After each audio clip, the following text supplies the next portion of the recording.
She made a scene at the cafe and scolded the wrong millionaire. And his mother wanted her as a daughter-in-law. Before we get into the story, let us know in the comments what city you're watching from. And when we're done, don't forget to rate the story from 0 to 10. Enjoy the story. Of course it's him, ridiculous red suit, slicked back hair, and a flower in the lapel, she muttered to herself, hiding behind the window of the fancy cafe on Park Avenue. On the other side of the glass, seated elegantly at the window table, was a man in a bright red suit and a blonde woman who was laughing far too loudly. Scarlett didn't need more proof. This was Mark, her best friend Lisa's fiancé. And just as she suspected, he was cheating, in broad daylight, no less, in the same cafe where he was supposed to have brunch with Lisa just a week earlier.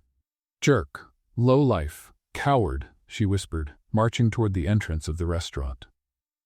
Scarlett wasn't one to watch injustice in silence. If Lisa didn't have the courage to confront the cheater, Scarlett had 3 times that. And today was about justice. Or at the very least, one serious scene. She walked in with purpose, her heels echoing on the marble floor. A waiter tried to stop her, but she dodged him like a heat-seeking missile. There he was, red suit, slick hair, sitting at the table with an elegant gray-haired woman who carried herself like royalty.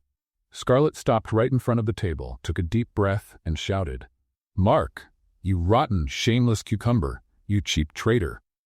Heads turned. The waiter froze. Somewhere in the back, a fork hit the floor. As if cheating on Lisa wasn't enough, now you dress like this? A red suit? Who do you think you are? The Santa Claus of betrayal. And you, ma'am, no offense, all right?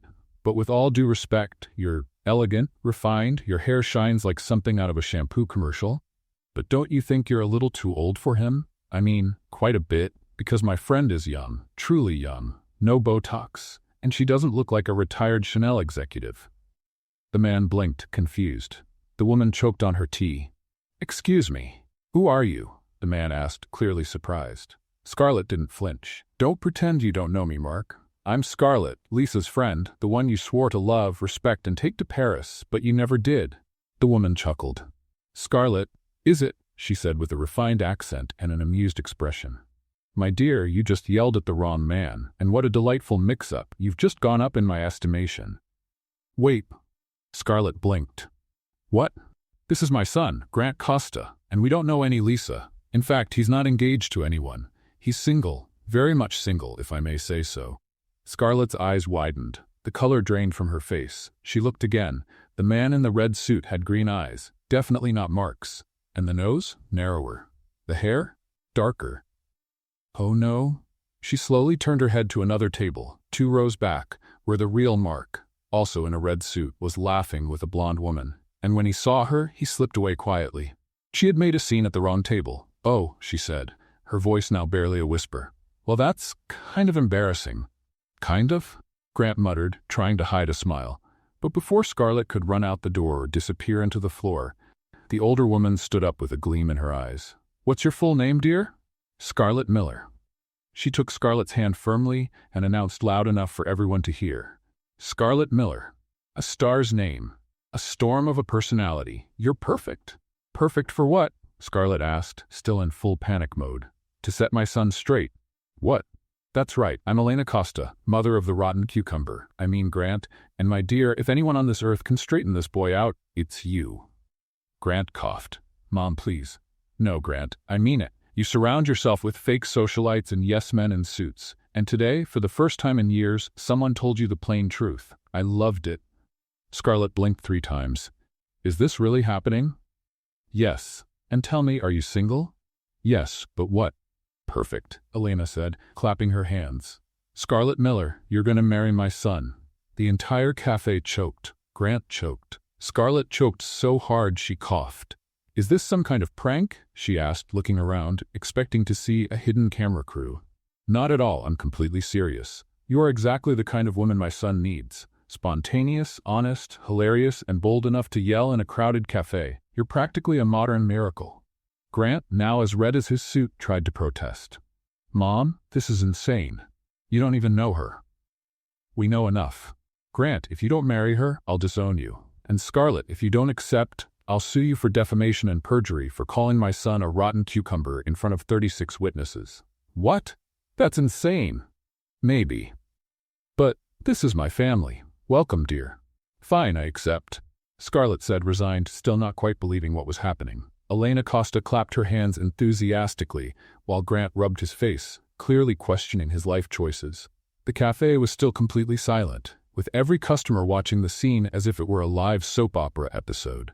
Excellent, Elena exclaimed. Tomorrow at 2 in the afternoon, at the Madison Avenue Registry Office. Nothing fancy, just the necessary paperwork. Grant, you bring the witnesses. Mom, this is crazy, Grant muttered. Crazy is you being 32 and not having one decent girlfriend. Scarlett's going to be the best thing that's ever happened to you, you'll see. Scarlett left the cafe in shock, walking through the streets of Manhattan as if she were in a strange dream or a nightmare. She still wasn't sure. The cold wind hit her face, bringing her back to reality. She had just agreed to marry a complete stranger. 20 minutes later, she was at the door of the apartment she shared with Lisa. Her friend was on the couch, watching Netflix and eating popcorn. Lisa, you won't believe what happened, Scarlett said, tossing her purse on the floor. Let me guess, you got yourself into some kind of trouble? Lisa paused the show, turning to her with interest. Worse. Much worse. I made a scene, but with the wrong man. What do you mean? Scarlett flopped onto the couch next to her friend and told the whole story, from when she saw Mark with another woman to the cafe incident, and finally Elena Costa's crazy proposal. With every detail, Lisa's eyes grew wider. Wait. Lisa grabbed her friend's hand. You're telling me that Mark, that shameless guy, was cheating on me, and some rich lady decided you were perfect for her son just because you yelled at him in public? Basically, yes. And you agreed to marry him? She threatened to sue me, and he was going to lose his job. What was I supposed to do? Lisa stayed silent for a few seconds, processing it all. Then she started laughing. First quietly, then louder and louder until she was laughing uncontrollably. Lisa, this isn't funny. No, sorry, she said, wiping tears from her eyes. It's just only you, Scarlett. Only you could turn revenge on a cheater into an arranged marriage. Thanks for the moral support, Scarlett muttered. But look at the bright side. At least you won't have to share an apartment with me anymore. And from what you said, he's good-looking, right? Lisa. Relax, I'm kidding. But seriously, you said it's temporary, so don't stress. Sign the papers, live together for a while, and then you two get divorced. Simple. Lisa grabbed her phone and dialed a number. What are you doing? Calling that jerk Mark. If I'm going to be maid of honor at a whirlwind wedding, I might as well get rid of my own problem first. The call connected and Lisa put it on speaker. Hi, honey. Mark's voice came from the other end. Mark, we need to talk. Lisa said firmly. What's up? I'm breaking up with you. What? You heard me. I'm ending our relationship. Right now, over the phone. Lisa, you're crazy. We were doing fine.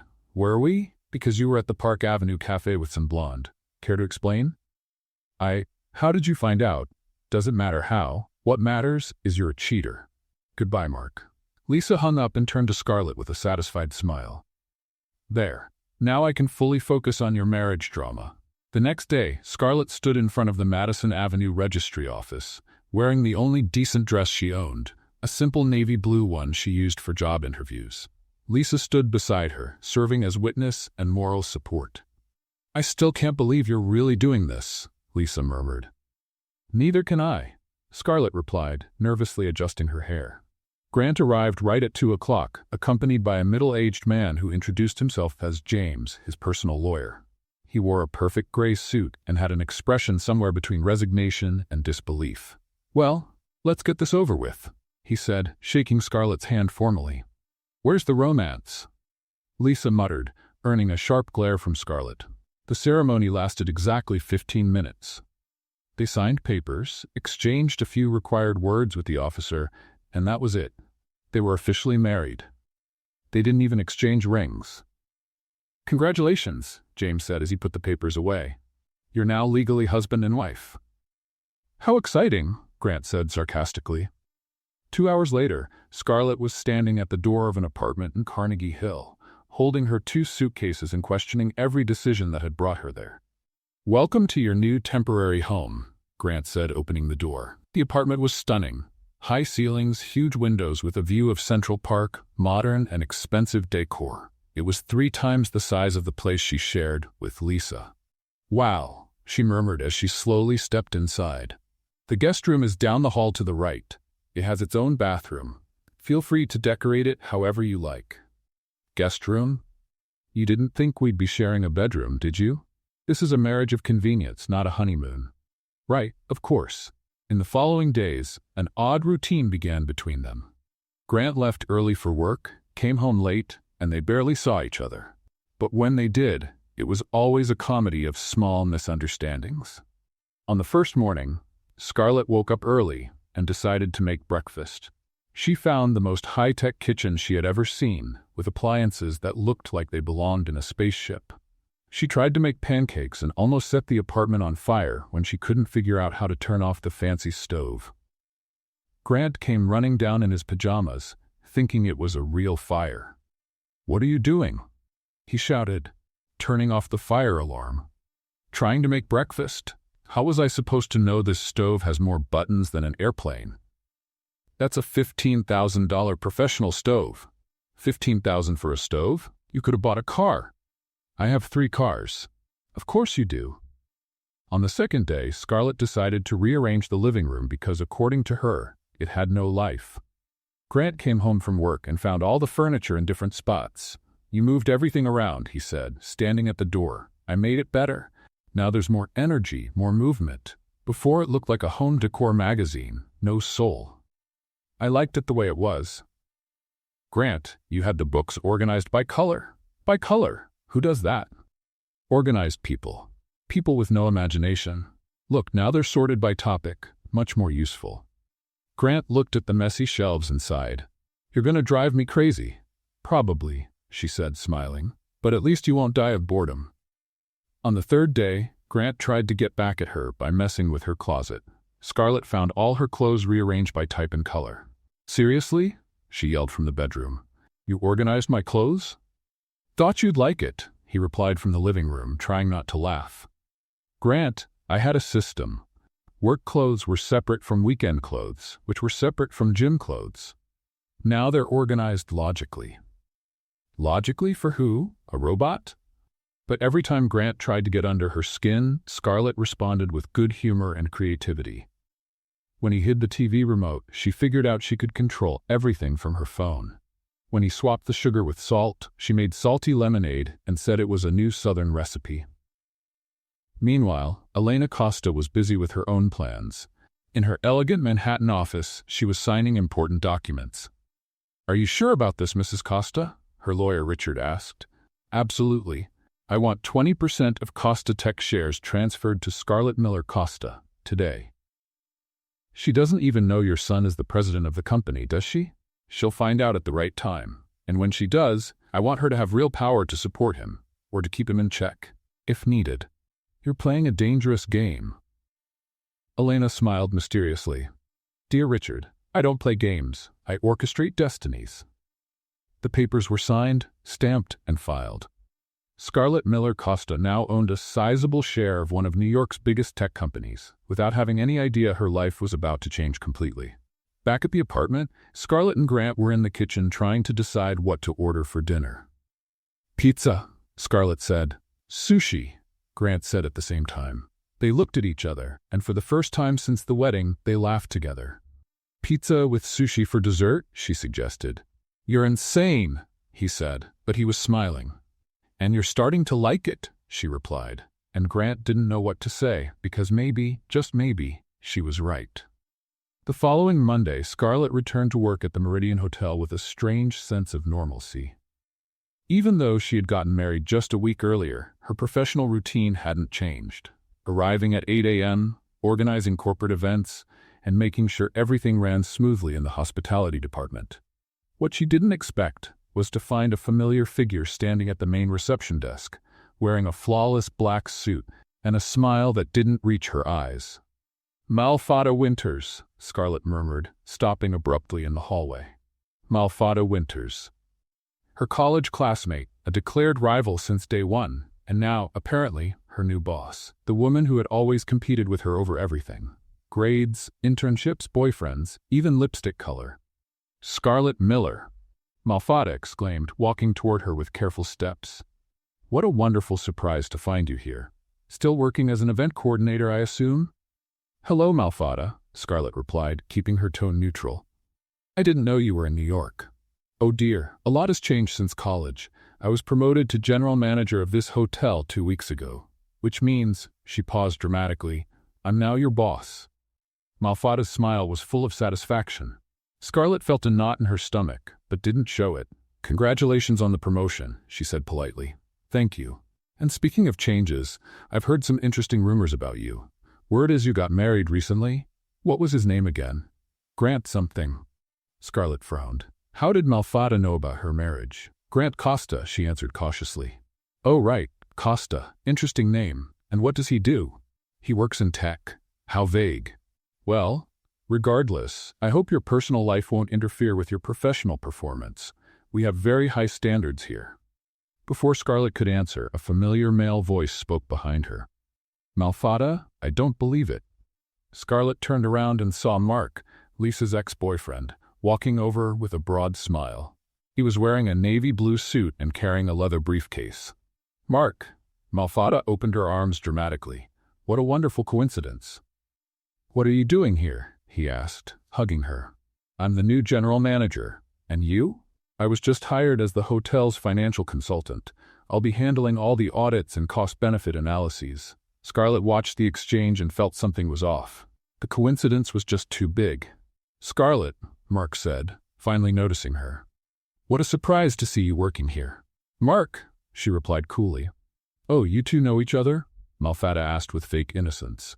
Mark was dating my best friend until last week, Scarlett explained. Oh, Malfada feigned surprise. How delicate. Well, I hope this doesn't make the workplace uncomfortable.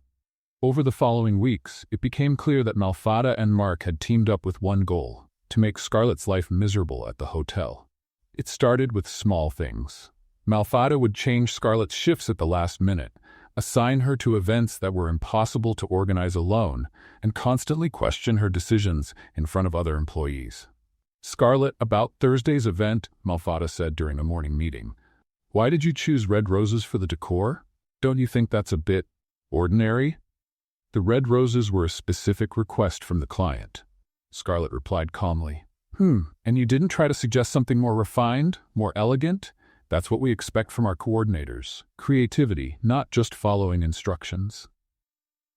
Mark, present at the meeting as a consultant, added, Speaking of costs, Scarlett, the Friday event's budget went 12% over. How do you explain that? The client requested last-minute changes to the menu. Everything was documented and approved by the previous management.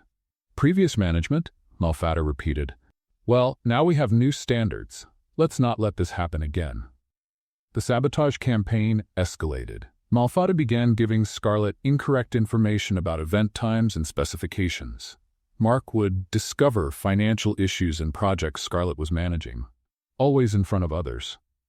During a major corporate event, they pulled off the most humiliating stunt yet. Malfada told Scarlett that the event would start at 7 p.m. when in fact it was scheduled for 6. When Scarlett arrived an hour late, she found angry clients and chaos everywhere. Scarlett, Malfada shouted theatrically in front of everyone. Where were you? The event started an hour ago. You told me it was at 7, Scarlett said, confused. 6 o'clock, dear. It's always been 6. It's been on the schedule since the beginning. Mark appeared holding a tablet. I can confirm that. Here's the original schedule. It's always been 6. Scarlett looked at the document and saw that it did, in fact, say 6 o'clock. She was sure Malfada had said 7, but she had no way to prove it. This is unacceptable, Malfada went on, raising her voice so everyone could hear. Our clients can't be affected by professional negligence. I wasn't negligent, Scarlett protested. There was a misunderstanding. A misunderstanding? Mark shook his head. Scarlett, this is irresponsibility. How can you coordinate events if you can't even show up on time? The clients whispered among themselves, clearly unhappy. Scarlett felt her face burn with humiliation and anger. She knew it had been a setup, but she couldn't prove it. We'll settle this later, she said, trying to keep her dignity. Right now, I need to make sure the event runs perfectly. And it did. Even arriving late, Scarlett managed to organize everything down to the smallest detail. The event was a complete success, but the damage to her reputation was already done. The next day, Malfatti called her into her office. "Scarlett, we need to talk about your performance." "My performance has been excellent, given the circumstances." "Circumstances?" Malfatti pretended not to understand. "Dear, you showed up an hour late to an important corporate event. That's unforgivable. You told me it was at 7. Are you suggesting I lied?" Malfatti stood up, outraged. "That's a very serious accusation." Mark walked into the office at that moment as if the timing had been rehearsed. "Sorry to interrupt, but I just got a formal complaint from yesterday's clients. They're considering canceling future events at the hotel." "See?" Malfatti said. "Your actions have consequences, Scarlett. I'm considering firing you." "You can't fire me over a misunderstanding." "We can, and we will," Mark replied, "unless you have some influence we don't know about." At that exact moment, the office door opened and Elena Costa walked in like an elegant hurricane, wearing a pink Chanel suit and carrying a purse that probably cost more than Scarlett's yearly salary. "Excuse me," she said with that refined accent Scarlett knew so well. "I'm looking for my daughter-in-law, Scarlett Costa." The office fell completely silent. Malfatti and Mark froze. "Mrs. Costa," Scarlett said, surprised. "What are you doing here?" "I came to see how you're adjusting to work, dear. And from what I heard in the hallway, not very well." Elena turned to Malfatti with a smile that didn't reach her eyes. "You must be the manager. I'm Elena Costa, chairwoman of the Costa Group, owner of this hotel." Malfatti turned pale. "Mrs. Costa, it's an honor." "Is it? Because from what I just heard, you're threatening to fire my daughter-in-law over a misunderstanding about the schedule." "No, ma'am, it's just that, Mark, isn't it?" Elena turned to him. "Scarlett's best friend's ex-boyfriend? What an interesting coincidence that you work here now." Mark swallowed hard. "Ma'am, Quiet." Elena raised her hand. "Scarlett, dear, do you like working here?" "I do, Mrs. Costa, but it's been challenging." "I can imagine. Well, I have a solution." Elena pulled a folder from her purse. "I just signed your promotion to Vice President of Hotel Operations, effective immediately." "What?" Malfatti and Mark exclaimed together. "Vice President," Elena repeated calmly. "That means Scarlett is now your superior, Malfatti. And Mark, your services as a consultant are no longer needed." "You're fired." "That's impossible," Malfatti protested. "She doesn't have the qualifications to be vice president." "She does now," Elena smiled. "And if you have a problem with that, you can hand in your resignation letter as well." Mark made one last attempt. "Ma'am, with all due respect, but this looks like nepotism." Elena stared at him with icy calm. "Young man, my family built this empire when you were still in diapers. Don't tell me how to run my business." She turned to Scarlett. "Dear, your new office is on the 12th floor. I think you'll have a lot of work reorganizing things around here." Malfatti was white as a sheet. "Mrs. Costa, I apologize if there was any misunderstanding." "There was no misunderstanding," Elena said. "There was an attempt to sabotage my daughter-in-law. You have 1 week to prove you deserve to keep working under Scarlett's supervision." Elena kissed Scarlett on the cheek and whispered, "Welcome to leadership, dear. Use it wisely." After Elena left, Scarlett looked at Malfatti and Mark, who were still in shock. "Well," she said calmly, "I think we have a lot of work ahead of us. Malfatti, I need a full report on all hotel operations on my desk by 9 a.m. tomorrow. And Mark, you can start packing your things." Mark left the office in silence, defeated. Malfatti stood there, still trying to process what had just happened. "How?" she murmured. "How did you—" "Malfatti," Scarlett said, sitting in the chair that just minutes ago belonged to her rival, "you've always underestimated people. That's always been your weakness." As Malfatti walked out of the office, humiliated, Scarlett looked out the window and smiled. She still didn't fully understand everything that was happening in her life. But one thing was certain. Elena Costa was a mother-in-law who knew how to take care of her family. And it looked like Scarlett was starting to realize she had more influence than she ever imagined. 3 weeks after her sudden promotion to vice president, Scarlett was starting to adjust to her new reality. Her office on the 12th floor had a view of Central Park, a mahogany desk that cost more than a car, and a highly efficient assistant named Patricia, who managed her schedule with military precision. Malfada, now working under her, had become the picture of forced professionalism. She arrived early, stayed late, and treated Scarlett with a cold politeness that bordered on comical. According to rumors, Mark had disappeared from New York entirely, supposedly taking a job in Chicago. That Thursday, the Meridian Hotel was hosting the most important event of the quarter, the Hamilton Foundation Charity Gala, which would bring together Manhattan's elite to raise funds for children's hospitals. Scarlett was personally overseeing every detail, from the white orchid arrangements to the 5-course menu created by the most sought-after French chef in town. Around 3 in the afternoon, while supervising the setup in the main ballroom, Scarlett heard raised voices coming from the service hallway. She immediately recognized one of them. Sofia Ramirez, one of the hotel's most dedicated waitresses, always working with a genuine smile and a sharp eye for detail. "That's not true," Sofia said, her voice shaking. "I would never do something like that." "The evidence is clear," replied a harsh male voice that Scarlett recognized as Robert Chen, the food and beverage supervisor. "2 bottles of Dom Perignon champagne are missing from the stockroom, and you were the last one to access it last night." Scarlett walked closer quietly and saw Sofia with red eyes, holding a tissue in her trembling hands. Robert stood with his arms crossed, looking stern, while Malfada watched with barely hidden interest. "Mr. Chen," Sofia said in a broken voice, "I swear on my children's lives I didn't take anything. You've known me for 3 years. I would never steal from this hotel." "Feelings don't change facts," Robert said coldly. "The inventory was complete when you left, and this morning we discovered the bottles were gone. You're the only logical explanation." "But that makes no sense," Sofia protested. "Why would I steal expensive champagne? I don't even drink." Malfada stepped in with a fake concerned smile. "Sofia, dear, I know your financial situation has been tough.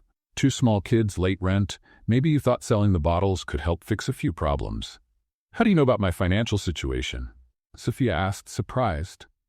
"I'm the manager, Sofia. It's my job to know my staff." Scarlett felt her blood boil. She had known Sofia for 2 years and knew she was as honest as they came. She worked 2 jobs to raise her kids on her own after her husband left, and she had never missed a shift or arrived late. "Excuse me," Scarlett said, stepping in. "What's going on here?" "Vice President Costa?" Robert said, quickly changing his tone to one of respect. "We're dealing with a theft. Sofia Ramirez stole 2 bottles of Dom Perignon from our stock." "That's a very serious accusation," Scarlett said calmly. "Do you have solid proof?" Malfada stepped forward. "The circumstantial evidence is clear. Sofia was the last one in the stockroom, and the bottles disappeared during the night." "Circumstantial evidence," Scarlett repeated. "Robert, show me exactly where these bottles were stored." They walked to the climate-controlled stockroom in the basement. Robert pointed to a shelf in the special wine section. "Right there, 3rd shelf. We had 12 bottles for tonight's event. Now we have 10. Scarlett examined the area carefully. "Sofia, tell me exactly what you did here last night." "I came to get the crystal glasses for today's event," said Sofia, still trembling. "They're kept in that cabinet over there. I took 6 boxes, checked to make sure everything was in order, locked the storage room, and left." "What time was that?" 10:30 at night. The night shift didn't start until 11. Scarlett looked around at the storage layout. Something didn't add up. Robert, who has access to the storage room besides authorized staff? Only management and supervisors, and the cleaning crew, of course. "Cleaning crew?" Scarlett raised an eyebrow. "What hours do they work?" "From 11 at night to 6 in the morning." "And did you check with them?" Robert hesitated. "Well, we didn't think that it was necessary. All the evidence clearly points to Sofia." "What evidence?" Scarlett asked, crossing her arms. "So far, all I've heard are assumptions." Malfada stepped in. "Scarlett, I know you want to protect the staff, but we can't ignore the facts." "What facts, Malfada?" Scarlett turned to her with a cold stare. "Give me one solid fact that proves Sofia took anything." "She was the last authorized person in the storage room before the theft was discovered." "So what? That doesn't prove anything." "Robert, bring me a full list of everyone who entered this storage room in the last 48 hours. "Vice President? I don't think. I'm not asking for your opinion. I'm giving you an order.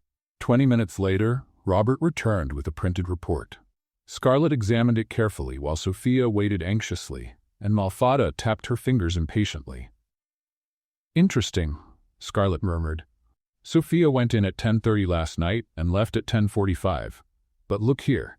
James Mitchell from the cleaning crew entered at 11:15 and there's no record of him leaving. Must be a system error, Robert said quickly. Or maybe James forgot to clock out, added Malfada. That happens all the time.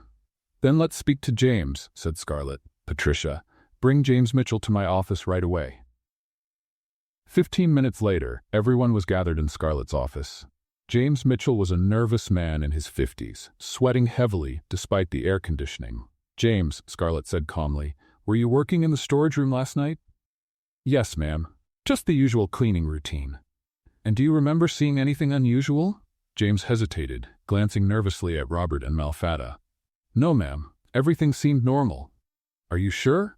Scarlett leaned forward. Because your badge didn't record your exit. Why is that?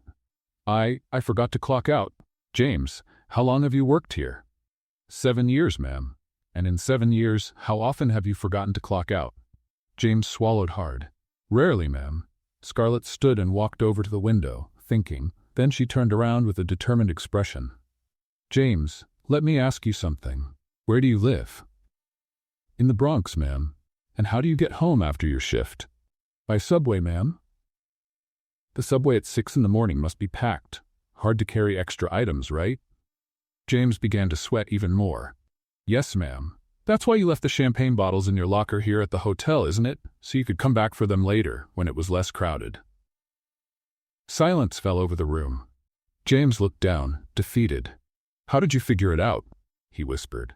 Simple logic, Scarlett said. Sophia doesn't drink, she has 2 young children, and an impeccable reputation. She'd never steal something she couldn't even sell easily. You, on the other hand, have unrestricted access to the storage room during the night, when no one is around. Robert was speechless. James, is this true? I need the money, James admitted, breaking down. My wife is sick and the medication is expensive. Where are the bottles? Scarlett asked, not without compassion. In my locker in the staff room. Scarlett turned to Sophia, who was crying with relief. Sophia, you are completely cleared of any accusation, and I want you to know your job is secure. In fact, I'm promoting you to supervisor of the special events team. Thank you, ma'am. Sophia could barely speak through the emotion. Thank you for believing in me. Robert, said Scarlett, turning to the supervisor, James will be transferred to another department with reduced pay, but he won't be fired. We're going to help him find resources to take care of his wife. As for you, I hope this teaches you to investigate properly before making accusations. Yes, ma'am. I apologize for the mistake. Scarlett turned to Malfada, who was visibly uncomfortable. Malfada, I need to speak with you. Alone. Once everyone had left, Scarlett faced her subordinate. You knew it wasn't Sophia, didn't you? What do you mean? You know every employee's financial situation, remember? Including James's. I bet you knew he was desperate for money. Malfada didn't reply, but her expression confirmed Scarlett's suspicion. You let Sophia be accused unfairly, hoping I would fire her. Why? Because she's competent and well-liked? Scarlett, you're being paranoid. No, Malfada. I'm being observant. This is your last chance to prove you can work as part of a team.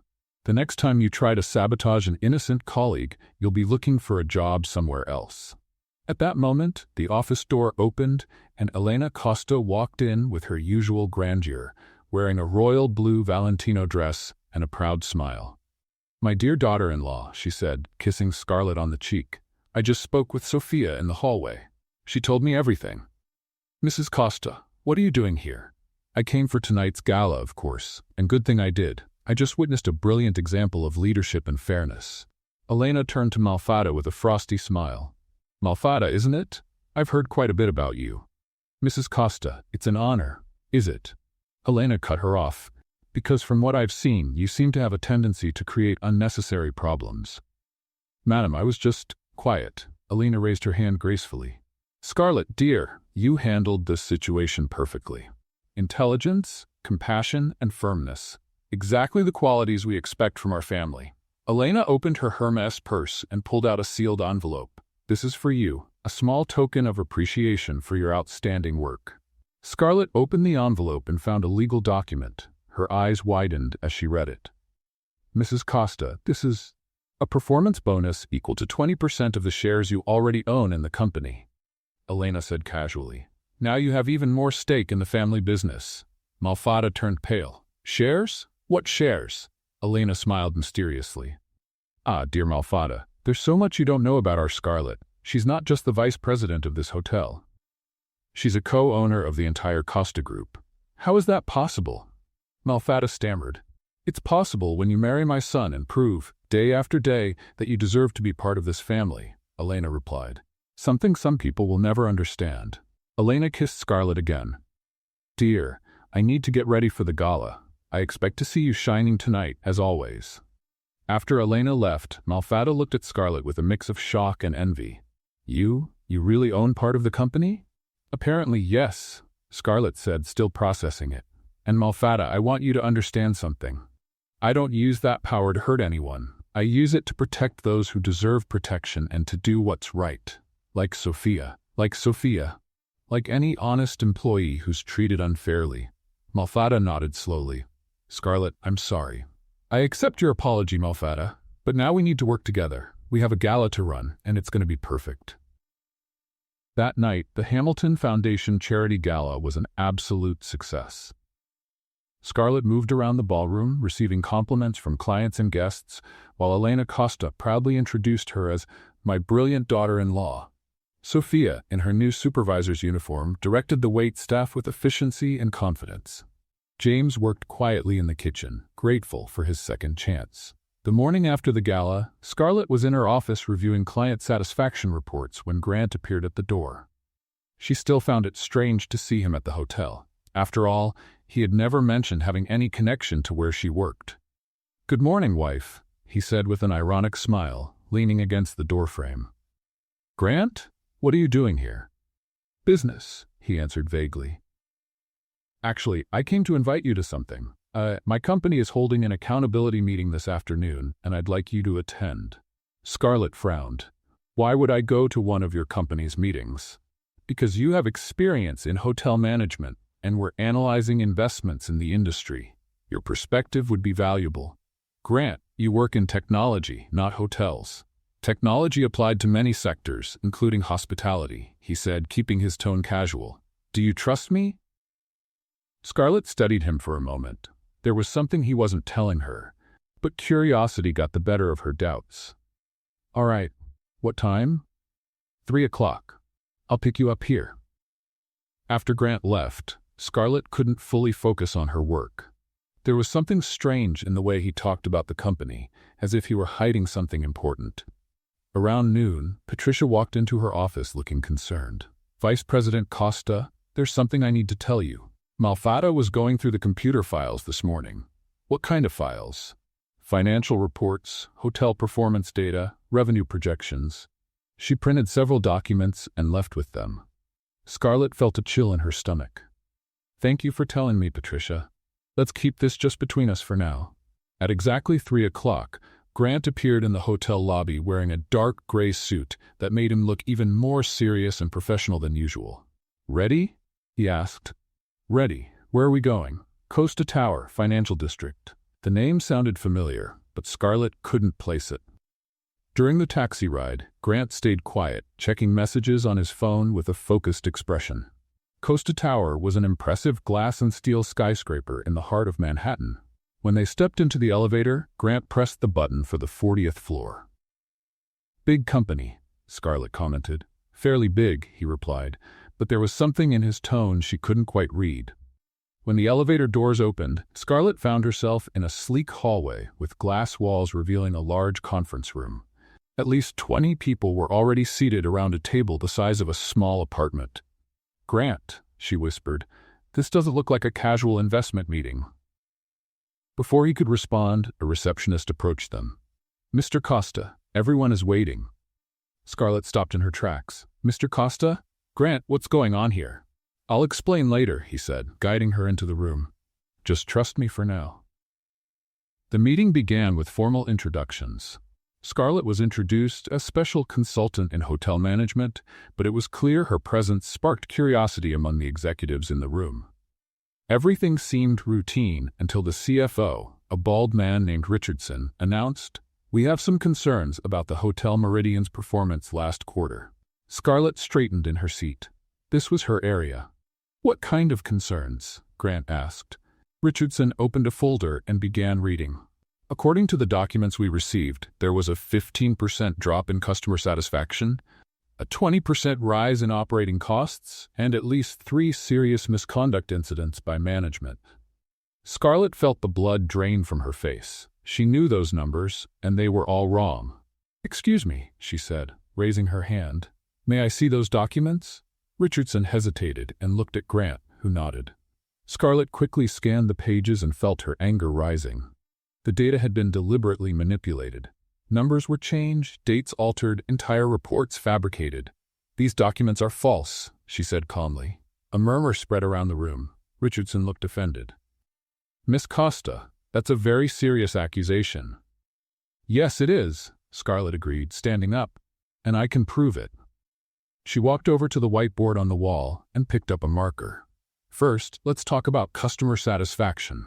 According to our real records, which I can access in real time through the hotel system," she pulled out her phone and opened the hotel platform. "Our satisfaction score rose to 93% this quarter." She wrote the numbers on the board. "Second, operating costs. Yes, they did increase, but only by 5%, due to investments in upgrades that led to that rise in customer satisfaction." Scarlett continued presenting real data, countering each false claim from the documents. Her presentation was clear, logical, and impossible to dispute. "And about the misconduct incidents," she said, turning to face Richardson. "I'd like to know where that information came from, considering there were no reported incidents last quarter." The room fell completely silent. Grant watched with a mix of pride and amusement. "Also," Scarlett added, "to clear up any doubt about my ability to interpret this data, I can present the same report in English, Spanish, and French." She turned to the whiteboard and began writing fluently in all 3 languages, translating each key point of her presentation. The executives watched, clearly impressed. "En español," she said, writing quickly, "nuestros índices de satisfacción han alcanzado el 93%, superando las expectativas del trimestre." Then she switched to French. "En français, nos coûts opérationnels ont augmenté de seulement 5%, ce qui représente un investissement stratégique dans l'amélioration de nos services." When she finished, she turned to the room with a calm expression. "Now, I'd really like to know who provided these false documents and why." Richardson looked visibly uncomfortable. "I received those reports from an external source who identified herself as the hotel manager." "Name?" Scarlett asked coolly. "Malfada Winters." Scarlett nodded, not surprised. "And I imagine this same source suggested I wasn't the right person to represent this meeting?"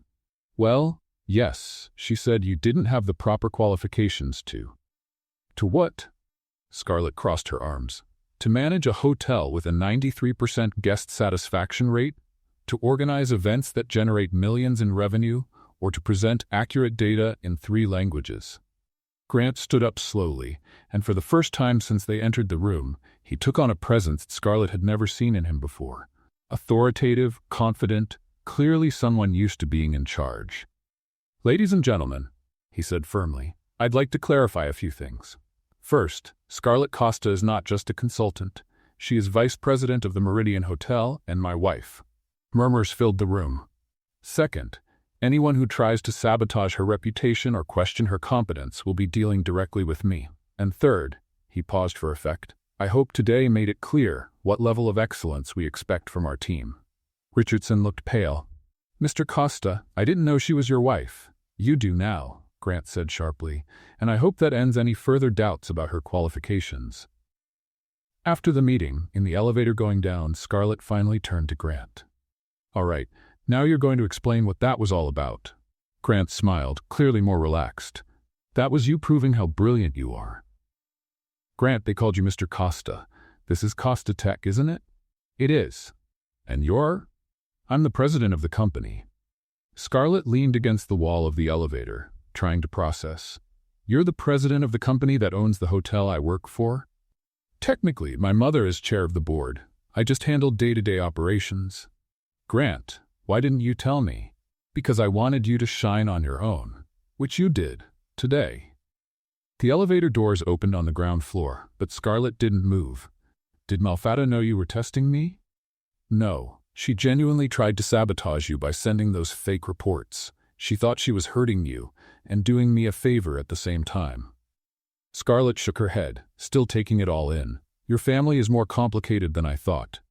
Wait until you meet my dad, Grant said with a smile. But today, you are amazing. 3 languages, Scarlett? Really? Hotel management school. Language skills are required. Well, you impressed the whole room, including me. As they walked out of the building, Scarlett looked up and saw the Costa Tower rising majestically against the New York sky. So I'm actually married to the president of one of the biggest companies in the city? Technically, yes. And Malfata tried to sabotage me without realizing she was trying to bring down her own boss's wife? Yes. Scarlett started laughing. At first quietly, then louder and louder. What? Grant asked, puzzled. It's just, poor Malfata. She really has no idea what she got herself into, does she? Grant smiled too. None. But you do. And for the first time since their arranged marriage, Scarlett looked at Grant and thought that maybe, just maybe, being married to him wasn't the worst thing that had ever happened to her. On the way home, they talked more in 30 minutes than they had in all the previous weeks combined. So, Scarlett said, still processing everything, your mother really arranged our marriage knowing exactly who you were and where I worked?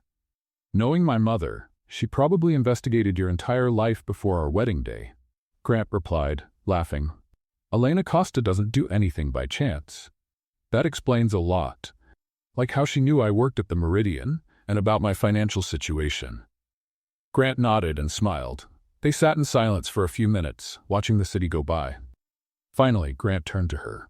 Scarlett, can I ask you something? Of course. Do you regret it, saying yes to marrying me? She thought carefully before answering. Honestly, in the beginning, yes. I thought you were all completely crazy. But now, I don't know. It's been interesting. Interesting? That's a polite way of saying chaotic, unpredictable, and strangely fun, Grant laughed. That's the best description of my family I've ever heard. And you? Scarlett asked. Do you regret it? Surprisingly, no, he said, looking straight into her eyes. Actually, I wanted to invite you to something else. What kind of invitation? Because if it's for another business meeting, I'd rather not. No, Grant laughed. Dinner. Tonight. A real dinner. Not those weird meals we have at home where we pretend we're just roommates. Scarlett felt something strange in her stomach. Like a date. Exactly like a date. She studied him for a moment. There was something different about Grant since the meeting. Less formal, more genuine. All right, she finally said. But I picked the restaurant. Deal. 3 hours later, Grant was standing at the door of a small Italian restaurant in the village, clearly out of his comfort zone. The place was cozy, with tables far too close to one another and a menu written by hand on a chalkboard. Scarlett, he said when she arrived, are you sure this is the right place? Grant, you've eaten in Michelin-starred restaurants your whole life. Tonight you're going to try real food. The waiter, a genuine Italian named Giuseppe, led them to a tiny table by the window. First time here? Giuseppe asked Grant, his accent thick. Yes, Grant replied, looking nervously at the handwritten menu. Ah, leave it to me then, Giuseppe said excitedly. I'll make something special, Grant whispered to Scarlett. He didn't even ask what we want to eat. That's how it works here. Giuseppe decides what you need to eat based on your face. And what face do I have? Someone who's never eaten homemade pasta in his life. Giuseppe returned with a bottle of red wine and 2 steaming plates of linguine alla vongole. Ecco, he exclaimed, serving generously. Linguine with clams, made the way my nana used to make in Naples. Grant stared at the plate full of clams as if they were aliens. Giuseppe, Scarlett said, my husband here is a little inexperienced with seafood. Husband.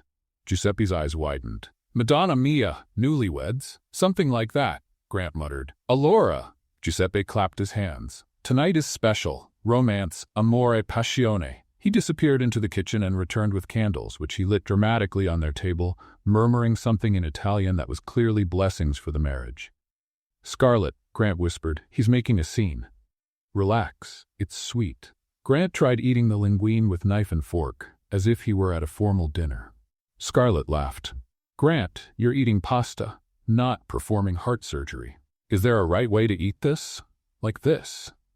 She showed him, twirling the pasta on her fork with the help of a spoon. "See? Simple." Grant tried to copy her but ended up with half the plate on his chin. Scarlett laughed so hard she almost spilled her wine. "Don't laugh at me," he said, but he was smiling too. "Sorry, but you should see yourself." The great president of Costa Tech defeated by a plate of pasta. Giuseppe appeared again, this time with a small accordion. "Per gli sposini," he announced, starting to play a romantic Italian song. "Oh no," Grant murmured.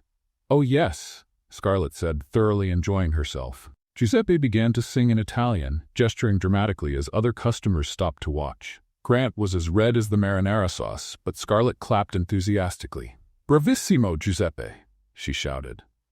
When the song ended, the whole restaurant applauded. Giuseppe bowed theatrically and returned to the kitchen. "I'm never letting you pick where we eat again," Grant said, trying to hide behind the menu. "Admit it, it was fun. It was different." "Grant, when was the last time you did something spontaneous? Something that wasn't on your schedule?" He thought for a moment. "Honestly? I don't remember." "That's sad. It's practical. It's boring." Grant looked her in the eyes. "You think I'm boring?" "I used to," she said, smiling. "But you're getting better." After dinner, they walked through the village streets. The night was cool, and Scarlett pulled her coat tighter. "Are you cold?" Grant asked. "A little." Without thinking, he took off his own coat and placed it over her shoulders. The gesture was so natural that both were surprised. "Thank you," she said softly. They stopped in front of a small square with a lit fountain. A few people passed by, but the place was fairly quiet. "Scarlett," Grant said, turning to her, "I need to tell you something." "What is it?" He hesitated, as if gathering courage. "When my mother suggested we get married, I thought she'd completely lost her mind. I thought it would be the worst decision of my life." "Thanks for the vote of confidence," Scarlett said, but she was smiling. "Let me finish," he said, laughing nervously. "I was wrong. Completely wrong." He took a step closer to her. "These past few weeks, watching you work, seeing how you deal with people, how you stand up for those who need it, Scarlett, you made me realize I'd been living only half a life." "Grant." "No, let me finish," he said, his voice growing more intense. "I fell in love with you. Truly. Not because of the arranged marriage, not out of convenience, but because of who you really are." Scarlett felt her heart race. "Are you sure?"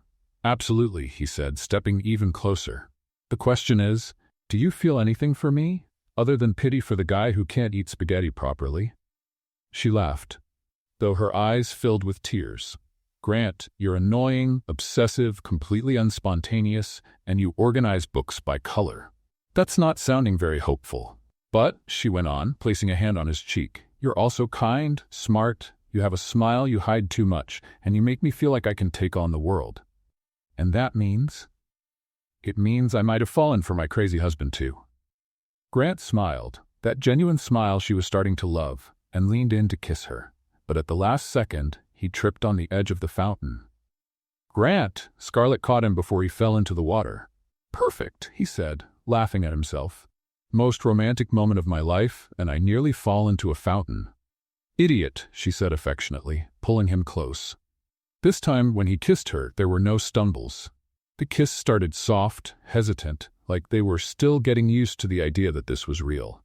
Then it deepened, and Scarlett felt like the entire world had stopped around them. When they finally pulled apart, they were both out of breath. "Wow," she whispered. "That's a good reaction," he said, smiling. "Grant, what if we went home?"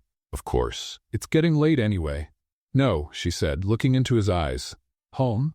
Together? For real."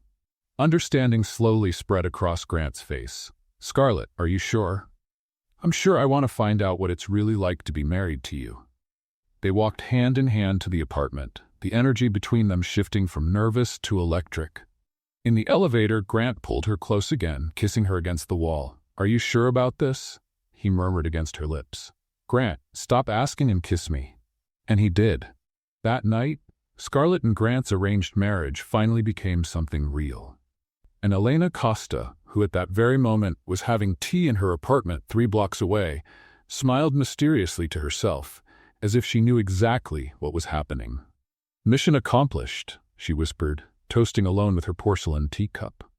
2 weeks after the night that changed everything between Scarlett and Grant, they were enjoying a quiet breakfast in the apartment when the intercom rang insistently. "Are you expecting anyone?" Grant asked, glancing at the clock. "It's 8 in the morning." "No," Scarlett replied, frowning. "Patricia doesn't work on Saturdays." Grant answered the intercom, and a familiar female voice echoed through the apartment. "Scarlett? It's me, your sister Rachel. We're downstairs." Scarlett nearly dropped her coffee cup. "Rachel? What are you doing in New York?" "Surprise. Can we come up?" Grant looked at Scarlett, who was visibly nervous. "Family?" "My younger sister, and from the sound of it, probably my parents too," she said, running a hand through her hair. "Grant, I haven't spoken to them in almost 2 years." "Why not?" "It's complicated. They didn't approve of my life choices, and I didn't approve of their expectations. You know how it goes." "Want me to leave?" "No," she said quickly. "Actually, I think it's time you met where I come from." 5 minutes later, the apartment door opened, and Scarlett found herself in the arms of a 25-year-old woman with curly hair and a smile just like hers. "Scarlett," Rachel exclaimed, "you look amazing, and this apartment, oh my God." Behind Rachel came Robert and Margaret Miller, Scarlett's parents. Robert was tall and thin, with gray hair and calloused hands that showed a life of manual work. Margaret was delicate, with the same green eyes as her daughter, but a more reserved expression. "Sweetheart," Margaret said, hugging Scarlett gently.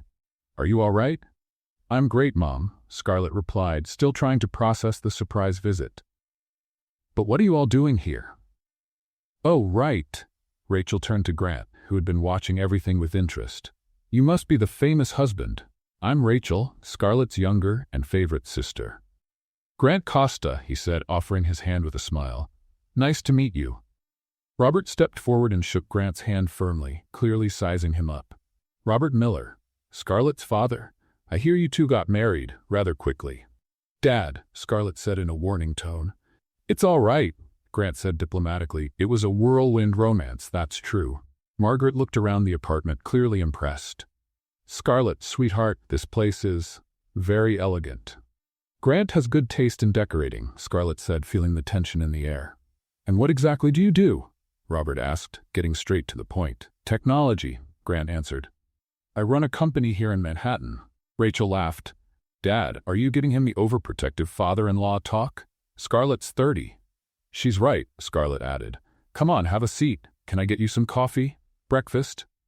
While Scarlett made coffee and Grant tried to break the ice by chatting about the Knicks with Robert, Rachel pulled her sister aside into the kitchen. "Scar, I need to talk to you," she whispered. "We didn't just come to meet your husband." "I figured. What's going on? Remember Mom and Dad's antique shop?" "Of course. Is it still open?" "Not just open, it's thriving," Rachel said excitedly. "Dad found out he has a real talent for restoring old furniture, and Mom started selling online. They've got orders coming in from all over the Northeast." Scarlett gave a genuine smile for the first time since her family arrived. "That's wonderful. I always knew Dad had a gift." "The problem is, they've reached the limit of what they can handle alone. They need to expand, hire people, buy better equipment, but they don't have the capital." "Oh," Scarlett said, finally understanding. "You're asking for a loan." "Not a loan," Rachel said quickly.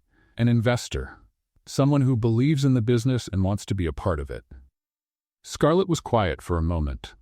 "Rachel, I have some savings, but I'm not sure if—" "We're not asking for your money," Rachel interrupted. "We're asking for your help to find someone who might be interested." They went back to the living room, where Robert was showing Grant photos on his phone. "Take a look at this cabinet I restored last month," Robert was saying proudly.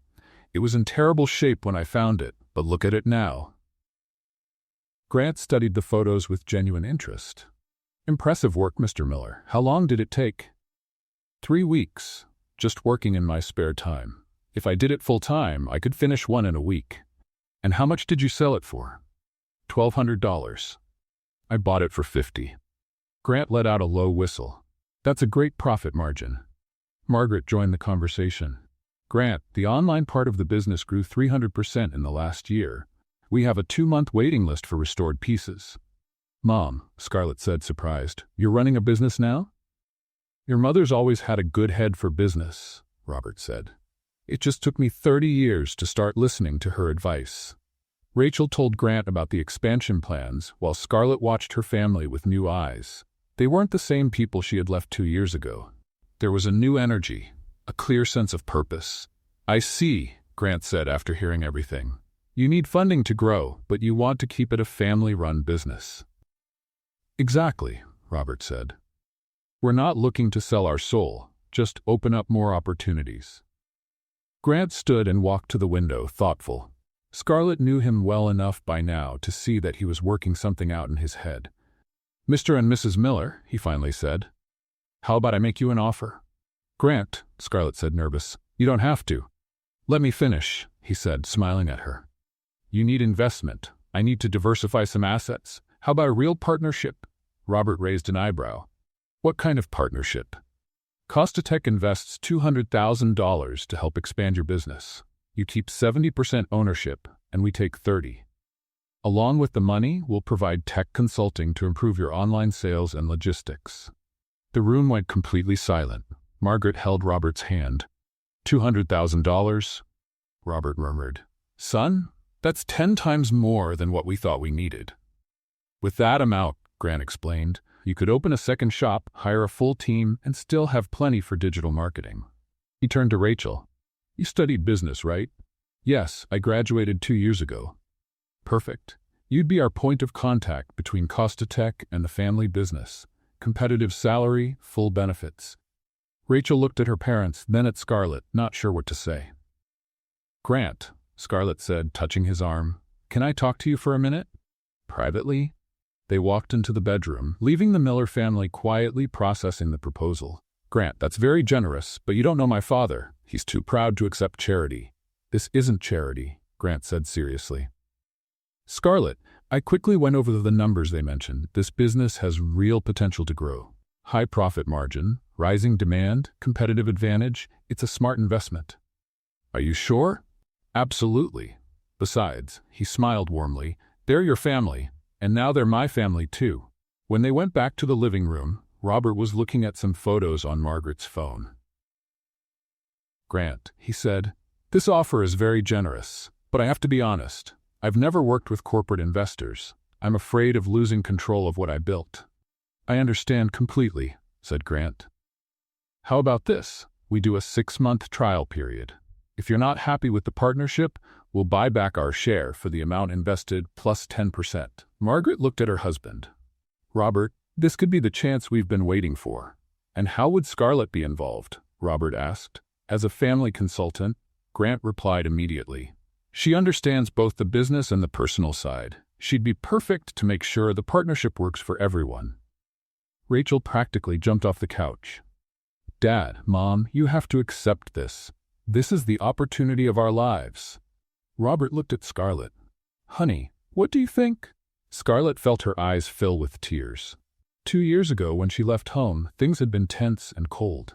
Now her father was asking for her opinion on an important family decision. I think you've built something beautiful, she said. And I think you deserve the chance to see how far it can go. Robert extended his hand to Grant. Partner, you've got a deal. While Grant and Robert discussed practical details, Margaret walked over to Scarlett. Honey, I want to apologize for how things were when you left home. Mom. No, let me say it. You were right to follow your own dreams. And look what you've achieved. She looked around the apartment, then at Grant. I'm proud of you. Scarlett hugged her mother, feeling as if a weight she had carried for years had finally been lifted. I missed you too, she murmured. Rachel joined the hug. Miller family reunited, and now with a billionaire partner. Billionaire? Scarlett asked, looking at Grant. She's exaggerating. Grant said, blushing slightly. I'm just very well off. Robert laughed.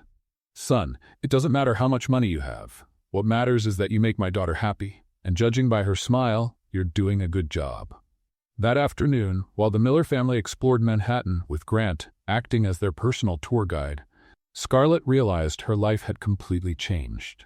Not only had she found love where she least expected, but she had also reconnected with her family. And for the first time in a long while, the future felt full of endless possibilities. 6 weeks after the Miller family's visit, Scarlett was in her office at the hotel when a sudden wave of nausea hit her.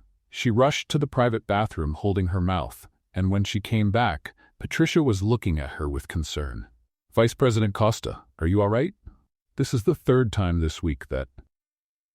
Scarlett froze mid-step as a sudden realization struck her like lightning. 3 weeks of morning sickness, unexplained fatigue, and her period was late. "Patricia, cancel my appointments for this afternoon," she said, grabbing her bag quickly. "I need to take care of something urgent." An hour later, Scarlett was sitting in her bathroom at home, staring at 2 pregnancy tests showing the same result. Positive. "Oh my God," she whispered, torn between panic and excitement.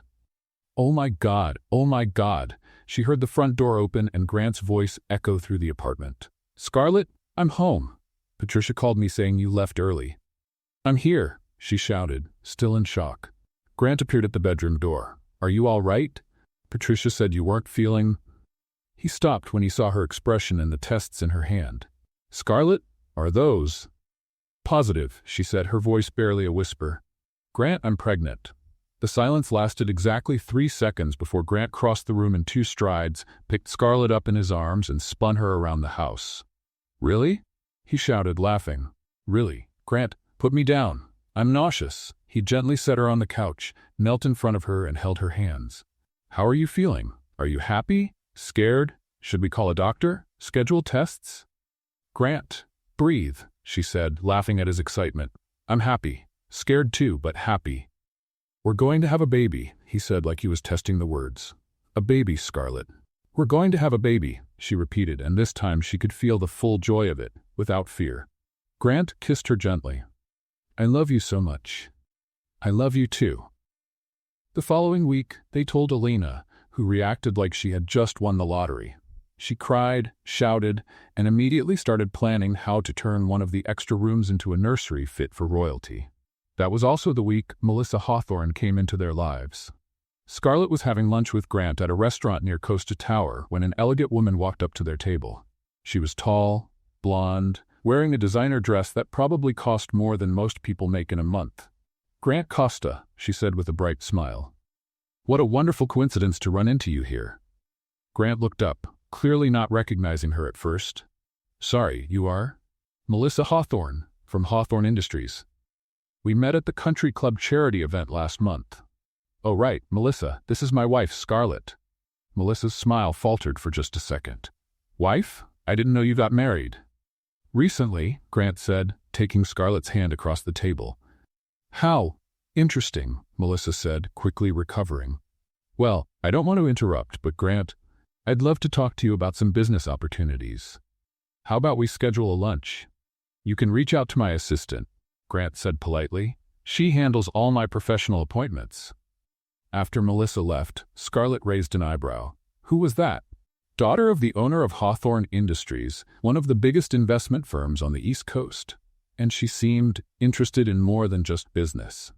Grant laughed. "Scarlett, are you jealous?" "Maybe just a little." "Well, don't be. I only have eyes for my pregnant wife." 3 days later, Melissa showed up at Grant's office, unannounced, walking right past the receptionist like she owned the place. "Grant," she said as she entered his office, "we need to talk." "Melissa, you should have scheduled a meeting." "This can't wait," she said, sitting in the chair across from his desk. "Grant, I'll be direct. Our companies together would be an unbeatable force in the market. A Hawthorne-Costa merger would dominate 3 industries. Thanks for the offer, but Costa Tech isn't interested in any mergers at the moment." "What if I said there's more to this than just business?" She leaned in. "Grant, we both know strategic marriages are common in our world. You and I together would be..." "Melissa," Grant interrupted firmly, "I'm married. Happily married." "To who? That girl from the restaurant?" Melissa laughed dismissively. "Grant, be realistic. You need a wife who understands your world, who can complement your business. Someone from your social level. Someone like you?" "Exactly like me." Grant stood up. Melissa, let me be very clear. I love my wife. I'm not interested in mergers, partnerships, or any arrangement involving you. And if you can't take no for an answer, we may need to reconsider any professional ties between our companies. Melissa stood up too, her face red with anger and humiliation.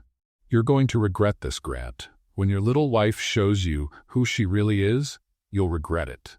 She stormed out, slamming the door behind her. Grant took a deep breath and called security, instructing them that Melissa Hawthorne was no longer allowed in the building without his express permission. That same afternoon, Elena Costa showed up at Grant's office unannounced, something she rarely did. Mom, what are you doing here?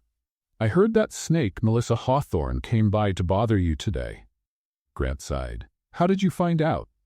Sweetheart, I have eyes and ears all over Manhattan. She stormed out of here and went straight to the club to tell her friends that you rejected her because of some gold digger who married you for your money. She said that about Scarlett? Among other worse things, Elena said, sitting down gracefully. Grant, I need to tell you something about your wife. Grant's heart started beating faster. What is it? Before Scarlett agreed to marry you, I looked into her background. Her finances, her history, her family. Do you know what I found? What? She had $5,000 in her checking account, was paying rent on a tiny apartment she shared with a friend, and was working 60 hours a week just to keep up with the bills. If she was a gold digger, she'd be the worst one in history. Grant relaxed, smiling. Mom, I know exactly who Scarlett is. I know you know. But I want you to remember that whenever someone like Melissa Hawthorne questions your wife's intentions, you have my full support to send them packing. Thanks, Mom. Elena stood up and kissed her son on the cheek. Besides, Scarlett gave me something no ambitious heiress ever could. What's that? She made me truly happy. And now she's giving me a grandchild. Elena smiled mysteriously. Oh yes, she told me about the pregnancy. Congratulations, sweetheart. After Elena left, Grant stayed in his office alone, thinking about how much his life had changed in just a few months. He had a wife he truly loved, a baby on the way, and a family that finally made sense. And if Melissa Hawthorne or anyone else thought they could mess with that, they were completely wrong. Grant picked up the phone and called Scarlett. Hey, love. She answered right away. Hi, how are you and our baby doing? A little nauseous but happy. Why? I just wanted to hear your voice, he said, smiling. I love you, Scarlett. I love you too, always. And as Grant hung up, he knew without a doubt he had made all the right choices in life. The annual Manhattan Business Elite Gala was the most important event on the city's social calendar. Held at the Metropolitan Museum, it brought together the most influential names in business, politics, and society. Grant and Scarlett arrived together, she glowing in a navy blue dress that subtly hid the early signs of pregnancy. Are you sure you're feeling okay? Grant asked for the 10th time as he helped her out of the car. Grant, I'm pregnant, not helpless, Scarlett said with a laugh. Besides, I really want to meet this famous father of yours you've been avoiding talking about. Grant made a face. Marcelo Costa isn't exactly known for being subtle or kind. Just don't take anything he says personally. Okay? They walked into the main hall, where hundreds of people moved around among ancient sculptures and priceless works of art. Elena Costa was already there, looking stunning in a gold dress, chatting with a group of high society women. My darlings, she said, kissing them both. Scarlett, you look absolutely stunning. How are you feeling? Better every day, Scarlett replied. Where's Mr. Marcelo? Grant said he'd be here. Elena pointed to the far side of the hall, where a tall, commanding man was talking with a group of businessmen. Marcelo Costa had the same build as Grant, but with a much sterner, more imposing look. There he is, probably discussing how to take over a few more markets, Elena said with a touch of sarcasm. Grant was about to take Scarlett over to meet his father when Melissa Hawthorne suddenly appeared, blocking their path. Grant, she said brightly, what a wonderful coincidence, and Scarlett, right? What an interesting dress. Hello, Melissa, Scarlett said politely. How are you? Very well, thank you. Actually, I was hoping to talk to Grant about that proposal we discussed. Melissa, Grant said firmly, I already told you I'm not interested. Oh, but maybe you'll change your mind when you hear how excited your father is about the idea of a partnership between our families. Before Grant could respond, a deep voice came from behind them. Grant, finally, I need a word with you. Marcello approached, completely ignoring Scarlett and focusing all his attention on his son. Dad, Grant said cautiously, this is my wife, Scarlett. Marcello looked at Scarlett like he was seeing her for the first time, which she probably was. Wife? He asked, confused. Grant, what are you talking about? We got married a few months ago, Grant explained. I thought Mom told you. Elena didn't mention anything about a wedding, Marcello said, clearly irritated, and this seriously complicates the plans we had for you. Melissa stepped forward with a sly smile. Mr. Costa, maybe I can clarify things. Grant and I have been talking about a strategic partnership between our companies, which would also include a personal union. Exactly, Marcello said, perking up. Melissa, darling, you'd be perfect for Grant. A merger between Costa Tech and Hawthorne Industries would be— Dad, Grant interrupted, raising his voice. I'm already married, to Scarlett, and I'm not interested in Melissa or any business merger. Grant, be reasonable, Marcello said, lowering his voice but keeping the stern tone. You can't let teenage feelings get in the way of smart business decisions. The room was starting to notice the rising tension. Conversations stopped and people began turning to watch the drama unfold. Scarlett felt her blood boil. Excuse me, Mr. Costa, but your son isn't a teenager. He's a grown man who can make his own decisions. Marcello looked at her with disdain. Young lady, you clearly don't understand how business works in our family. Actually, said a firm, elegant voice behind them. The one who doesn't understand how business works in our family is you, Marcello. Elena Costa walked forward with confident steps, wearing an expression Grant recognized as extremely dangerous. Elena, Marcello said, clearly surprised by his wife's intervention. We were just discussing Grant's future. Grant's future is already decided, Elena said calmly. He's married to Scarlett, they're expecting my first grandchild, and they're perfectly happy. Melissa went pale. Grandchild? That's right, dear, Elena said with a cold smile. Scarlett is pregnant, so your attempts to seduce my son are not only inappropriate, but also completely useless. Marcello tried to regain control of the situation. Elena, regardless of the fact that Grant is temporarily married. Temporarily? Elena raised an eyebrow. Marcello, I think you misunderstood. This isn't a temporary marriage, it's a real marriage built on real love. Elena, you're being dramatic. Dramatic? Elena laughed, but there was no humor in her voice. Marcello, you want to talk about drama? Elena opened her Hermes bag and pulled out a thick envelope. Here's your drama, dear. She handed the envelope to Marcello, who opened it in confusion. His expression changed drastically as he read its contents. Divorce papers? He muttered in disbelief. Signed, stamped, and ready to be filed, Elena confirmed. Marcello, after 35 years of marriage, I'm divorcing you. The entire ballroom went silent. Even the waiters stopped serving. Elena, have you lost your mind? Marcello stammered. On the contrary, I've finally come to my senses, she said calmly. For years I've watched you try to control our son's life as if he were just a chess piece in your business games.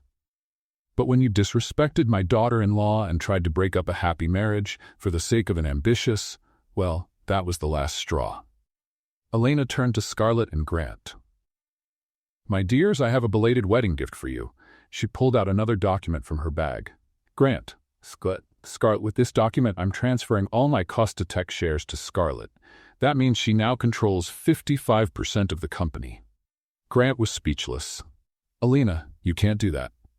Marcello said, I can, and I already did. Elena replied with a smile. Scarlett, my dear, you are now the majority owner of Costa Tech. Congratulations. Melissa looked as if she were about to faint. Marcello was red with rage and shock. Elena, this is madness. You're handing over my company to a stranger. Your company, Elena laughed. Marcello, you seem to have forgotten that Costa Tech was built with my family's money, and Scarlett is not a stranger. She's my daughter-in-law, the mother of my future grandchild, and apparently the only person in this family with common sense. Elena kissed Scarlett and Grant on the cheek. Now, if you'll excuse me, I have a new life to begin.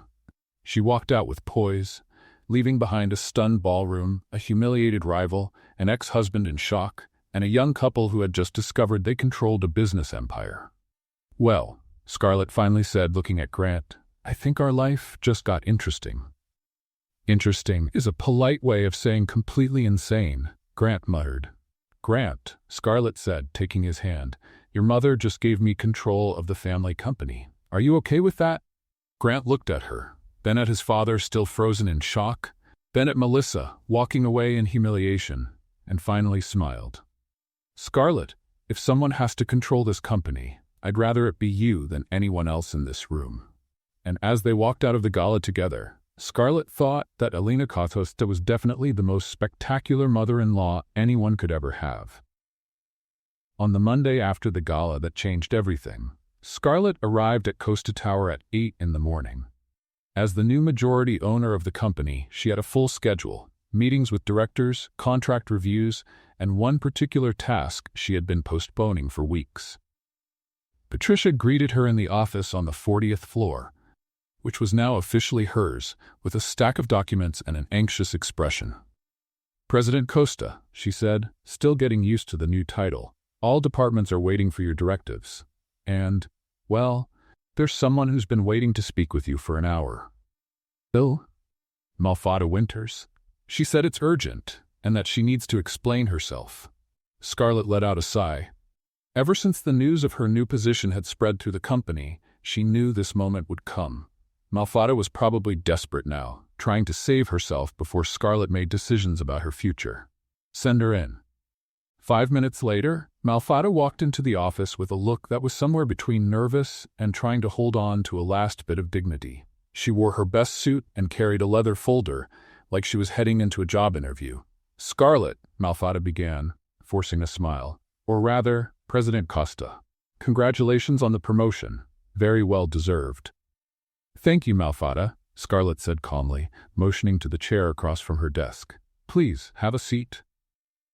Malfada cleared her throat nervously.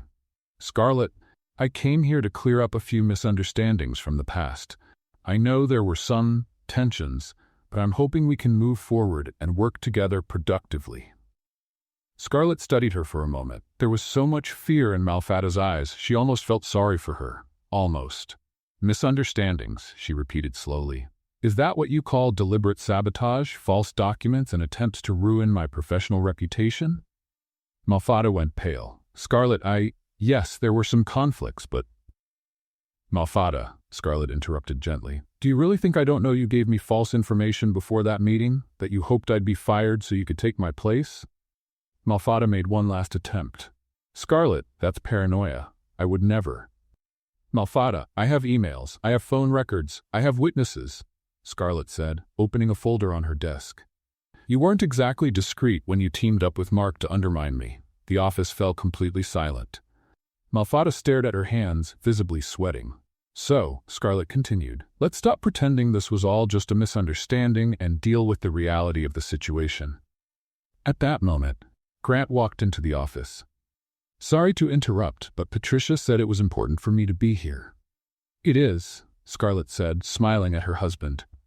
Grant, you remember Malfada, don't you? Of course, Grant said, sitting next to Scarlett. She's the one responsible for the false documents at the meeting. Malfada tried to defend herself. Mr. Costa, there was a misunderstanding. Malfada, Grant said coldly. Let's skip the part where you try to explain the unexplainable. Scarlett, what's your decision? Scarlett took a deep breath. She'd spent a lot of time thinking about this moment. The vengeful part of her wanted to humiliate Malfada, destroy her career like she had tried to destroy hers. But the more mature part knew that wouldn't make her a better person. Malfada, she said finally, you're fired, effective immediately. Malfada began to cry silently. But, Scarlett went on, before you think this is just revenge, I want you to know I've spent a lot of time thinking about this. Malfada looked up, her eyes red. What do you mean? I mean, I understand where your envy and ambition come from. We both came from similar places. We fought for the same opportunities. The difference is, you chose to tear someone down to move up, and I chose to work hard and trust my abilities. Scarlett, let me finish, Scarlett said calmly. You have talent, Malfada. You're smart, organized, and when you're not trying to sabotage people, you're actually a capable employee. Grant watched his wife with growing admiration, seeing how she was handling the situation with grace and maturity. "That's why," Scarlett continued, opening her desk drawer. "Here's a letter of recommendation, highlighting your administrative skills, without mentioning our personal conflicts, and a severance package equal to 3 months' salary." Malfada took the envelope with trembling hands. "Scarlett, why are you doing this?" "Because everyone deserves a second chance," Scarlett said, "and because holding on to resentment only hurts the one who carries it, not the one who caused it." "I don't deserve your kindness," Malfada whispered. "Maybe not, but I deserve the peace of knowing I did the right thing," Scarlett said. "Malfada, you have the potential to succeed, but you need to stop seeing other women as enemies and start seeing them as possible allies." Grant leaned forward. "Malfada, the envy you've been holding on to has no place here anymore. Scarlett is offering you a dignified way out. I suggest you take it and use it as a chance to grow." Malfada wiped away her tears. You two are better people than I thought." "We're not better than anyone," Scarlett said gently. "We're just trying to be better than we were yesterday." "Scarlett," Malfada said, standing up. I'm sorry. For everything. For the jealousy, the sabotage, for trying to destroy something you built on your own merit. I accept your apology, Malfada, and I truly hope you find a place where you can use your talents in a positive way without needing to hurt anyone. Can I ask you something?" "Of course. How can you not hate me? After everything I did?" Scarlett gave her a gentle smile. "Because hate is a weight I choose not to carry. And deep down, I know your anger wasn't really about me. It was about a world that made you believe there was only room for one of us." Malfada nodded, clearly moved. "Thank you for showing me there's another way to handle conflict." "Now," Scarlett said, "you have 1 hour to pack your things. Patricia will walk with you to make sure everything goes smoothly." After Malfada left, Grant looked at Scarlett with deep admiration. "You were amazing." "I was fair," she corrected him. "Grant, if I had taken revenge, I would have become just like her. And that's not who I want to be. That's why I fell in love with you," he said, giving her a soft kiss. "You always choose the harder path, but the right one." "Besides," Scarlett added with a smile, "now that she's no longer here causing trouble, I can focus on what really matters." "What's that?" "Turning this company into a place where people like Sophia can thrive, where talent is recognized no matter the last name, and where our child can be proud of the family legacy." Grant hugged her. "Our child is going to have the wisest mom in the world." Through the window, they watched Malfada leaving the building with her box of personal items. There was no triumph or satisfaction in the scene, just the closing of one chapter and the beginning of another. "You know what's funny?" Scarlett said. "What? A few months ago, I was just an event coordinator trying to survive in Manhattan. Now I'm here, pregnant, married, running a company, and genuinely happy. My mom always says that when you choose love instead of fear, the universe works in your favor. Your mom is a wise woman, and so are you becoming one." 6 months after the episode with Malfada, Scarlett was in her office at Costa Tower, reviewing the quarterly reports, when Grant appeared at the door with a mysterious look and a bouquet of red roses. "Grant," she said, looking over her reading glasses. "What are you doing here in the middle of the afternoon?" "I came to kidnap my wife for a very important appointment," he said with a smile. "What appointment?" "My schedule's full until 6. "Patricia already cleared it all," he said, reaching out his hand. "Do you trust me?" Scarlett looked at her husband, noticing how nervous and excited he looked all at once. 7 months pregnant, she was glowing, and Grant seemed to fall more in love with her every day. "Always," she said, taking his hand. They rode the elevator to the rooftop of Costa Tower, a place Scarlett rarely visited. When the doors opened, she gasped. The rooftop had been transformed into a magical garden, with golden lights hanging between potted trees, rose petals scattered on the floor, and a breathtaking view of Manhattan at sunset. "Grant," she whispered, "what is all this?" He led her to the center of the terrace, where an arch decorated with white and gold flowers stood. "Scarlett," he said, stopping and turning to face her. 8 months ago, we got married because my mom forced us. It was out of convenience, pressure, and a whole lot of crazy circumstances." "Grant, let me finish," he said, smiling nervously. Today I want to marry you again. But this time, out of love, by choice, because I can't imagine my life without you and our family." Grant got down on one knee and pulled a small velvet box from his pocket. When he opened it, there was a stunning diamond ring, simple and elegant. "Scarlett Miller Costa," he said, his voice shaking. "Will you marry me? For real, this time?" Scarlett was crying and laughing at the same time. "Grant, we're already married." "Technically, yes.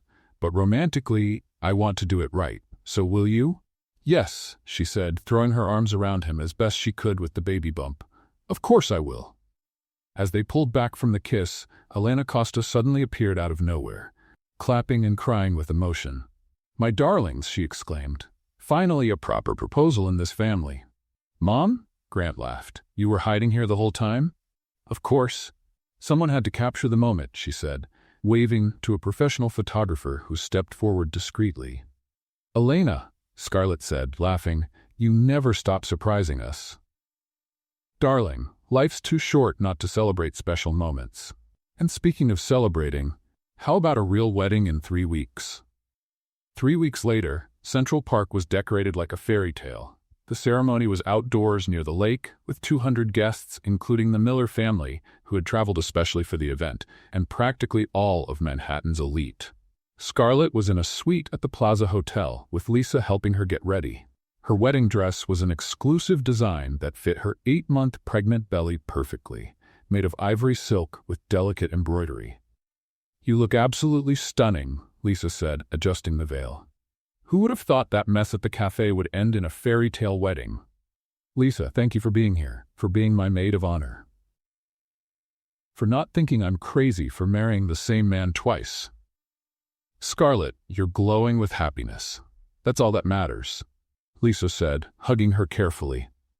"Besides, how many people can say they were forced to marry and then fell madly in love?" Rachel, Scarlett's sister, walked in carrying the bouquet. "Scar, Dad's downstairs crying because he's walking you down the aisle. Mom's trying to comfort him, but she's crying too." "And Grant?" "Nervous like a teenager on his first date," Rachel laughed. "Elena's trying to calm him down, but I think she's more nervous than he is." Half an hour later, Scarlett walked down the red carpet toward the altar with Robert Miller by her side. Grant waited under an arch of white and gold flowers, wearing a flawless tuxedo and a smile that lit up his entire face. When she reached the altar, Robert kissed her forehead and whispered, "I'm proud of you, sweetheart. Very proud." Grant took Scarlett's hands, and this time, when the officiant asked if they took each other as husband and wife, there were no doubts, no threats, no convenience. "I do," they both said, tears in their eyes and genuine smiles on their faces. When they kissed as husband and wife for the second time, but the first for true love, the entire audience burst into applause. Elena Costa was in the front row, crying openly and whispering to Margaret Miller. "My plan worked perfectly. I knew they were meant for each other from day one, Mrs. Costa." Margaret laughed. "You're a very skilled Cupid." "Darling, call me Elena. We're family now." At the reception, held in the Plaza's ballroom, Grant and Scarlett shared their first dance as a truly in-love couple. The song was At Last by Etta James, and they moved slowly, carefully because of the pregnancy, but completely lost in each other's eyes. "Mrs. Costa," Grant murmured in her ear. "How does it feel to officially be my wife?" "The same as before," she said, smiling. "Only now I have a beautiful ring to prove it. And in a few weeks, we'll have a baby to complete our crazy family." "Grant, are you happy? Really happy?" "Scarlett, 8 months ago I was a lonely workaholic who organized books by color.